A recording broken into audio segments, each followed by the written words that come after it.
Ponte dos Lamentos. Miguel viajava há semanas. Fotógrafo documentarista, tinha uma obsessão por locais abandonados e suas histórias ocultas. Ouviu falar da Ponte dos Lamentos por um velho numa taberna à beira da estrada. A ponte, segundo ele, era um lugar onde segredos eram revelados, um destino que atraía os perdidos. Intrigado, Miguel decidiu explorar o local, mesmo ciente da aura sinistra que a cercava. Ao chegar, encontrou o lugar coberto por uma névoa espessa. As árvores ao redor pareciam vivas, seus galhos formavam silhuetas grotescas. Enquanto se preparava para atravessar, uma luz fraca apareceu na outra extremidade da ponte. Clara, carregando uma lanterna que tremia contra o vento gélido, surgiu. Ela estava visivelmente assustada, mas decidida. Fugindo de algo que não revelava, havia tomado a rota mais deserta possível para evitar olhares curiosos. Quando seus olhos se cruzaram, houve um momento de desconfiança mútua. "Quem viaja sozinho por aqui?" perguntou Miguel, tentando disfarçar o nervosismo. Clara hesitou antes de responder. "A mesma pergunta serve para você." Decidiram atravessar juntos. Mesmo desconfiados um do outro, a ponte parecia interminável e a névoa tornava impossível enxergar o que havia além de alguns metros. Enquanto caminhavam, o som dos passos deles ecoava de forma exagerada, quase como se estivessem sendo seguidos. "Ouviu isso?" perguntou Clara. Miguel balançou a cabeça, mas no fundo também sentia que algo os observava. A lanterna de Clara parecia fraca contra a densidade do nevoeiro, e Miguel puxou sua câmera, ajustando a lente para tentar capturar algo no vazio. Uma risada baixa e quase imperceptível cortou o silêncio, arrepiando-os até os ossos. "Devemos continuar. Pode ser só o vento?" disse Miguel, sem muita convicção. No entanto, estava paralisada, os olhos fixos em uma sombra que parecia surgir e desaparecer dentro do nevoeiro. "Seja o que for, não estamos sozinhos", sussurrou ela. Apesar do medo crescente, deram passos hesitantes para frente, sentindo que o caminho de volta já não era uma opção. Enquanto avançavam, as tábuas da ponte rangiam como se fossem ceder a qualquer momento. O som do rio abaixo, antes abafado, agora soava como gritos distantes. Clara começou a murmurar sobre uma sensação de déjà vu. "Eu estive aqui antes. Não nesta ponte, mas nesta sensação de ser confrontada", disse, sua voz trêmula.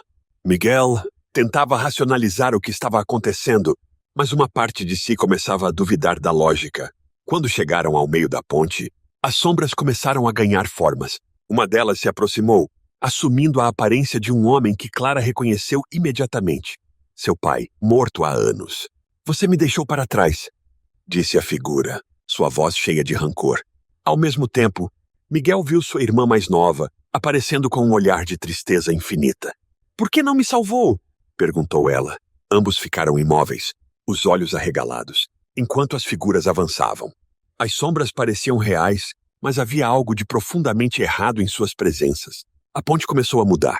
As tábuas se distorciam como se fossem feitas de borracha, e a névoa se adensava, formando paredes que os separavam. Agora, sozinhos, Miguel e Clara precisavam enfrentar seus medos de forma individual. Miguel foi transportado mentalmente para o dia em que Ana se afogou em um lago. Ele tinha 17 anos, e a culpa o consumia desde então.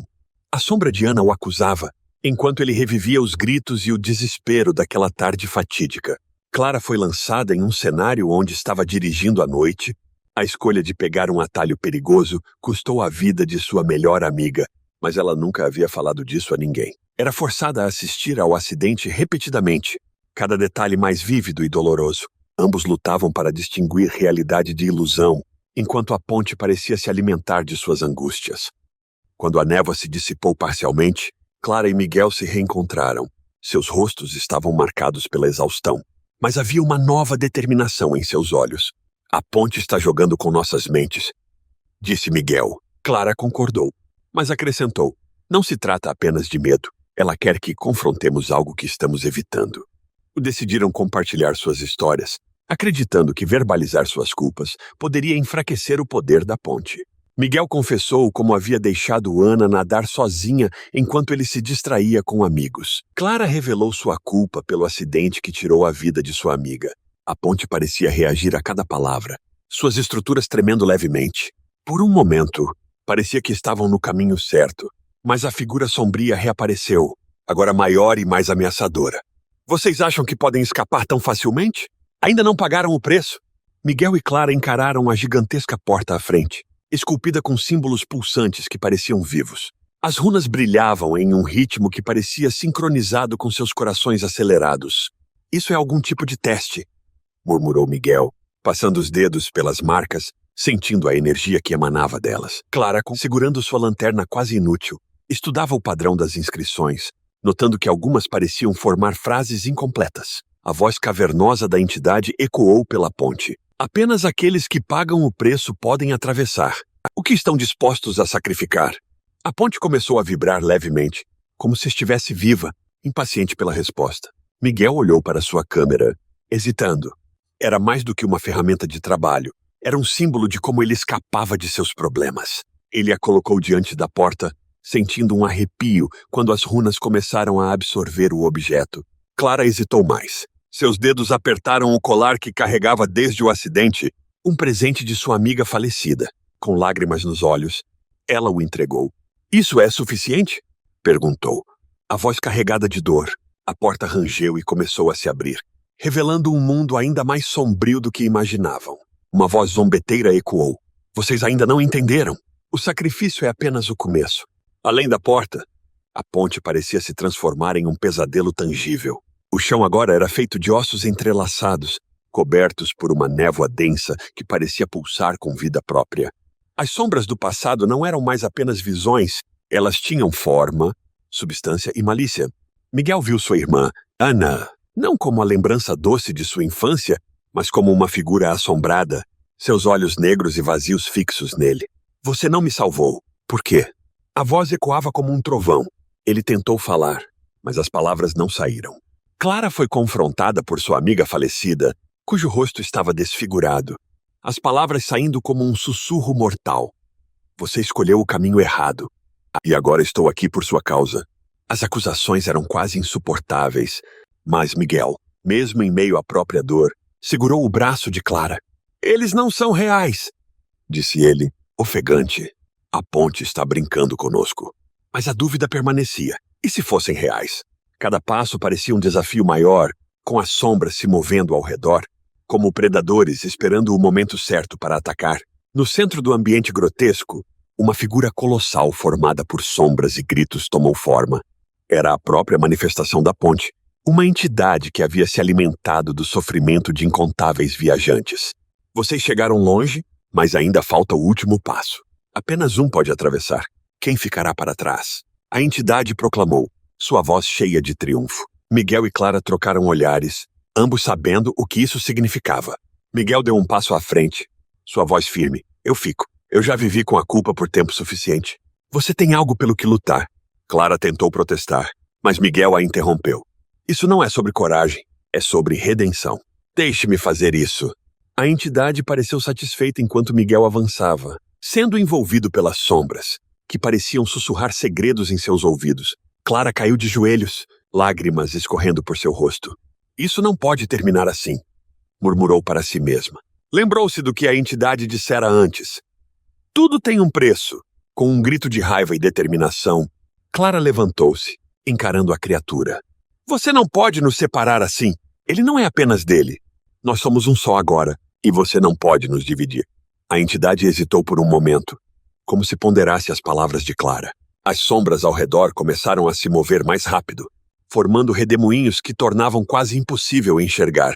Clara estendeu a mão, lutando para alcançar Miguel, que já estava quase completamente envolto pela escuridão. "Eu não vou deixar você", gritou.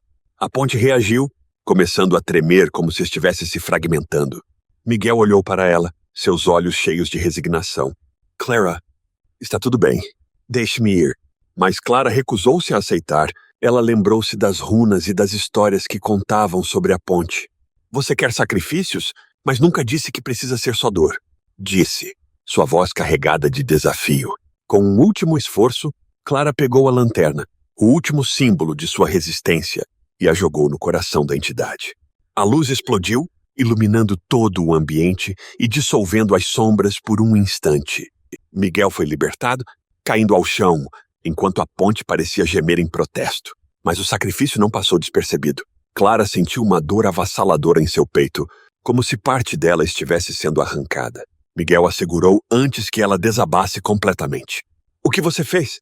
perguntou ele, sua voz misturada com alívio e desespero. Clara sorriu fracamente.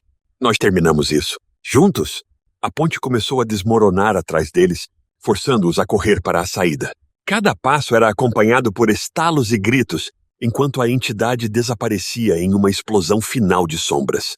Quando alcançaram o fim da ponte, a névoa desapareceu, revelando um amanhecer pálido. Miguel e Clara se jogaram no chão, exaustos, mas vivos. No entanto, algo estava errado. Enquanto o sol subia, seus corpos começaram a mudar. Miguel percebeu primeiro. Suas mãos estavam enrugadas, como as de um homem muito mais velho. Clara também percebeu que seus cabelos haviam ficado brancos, e seu reflexo no rio mostrava um rosto envelhecido. "O que está acontecendo?" perguntou Miguel, sua voz agora mais fraca. A ponte havia cobrado seu preço final, o tempo.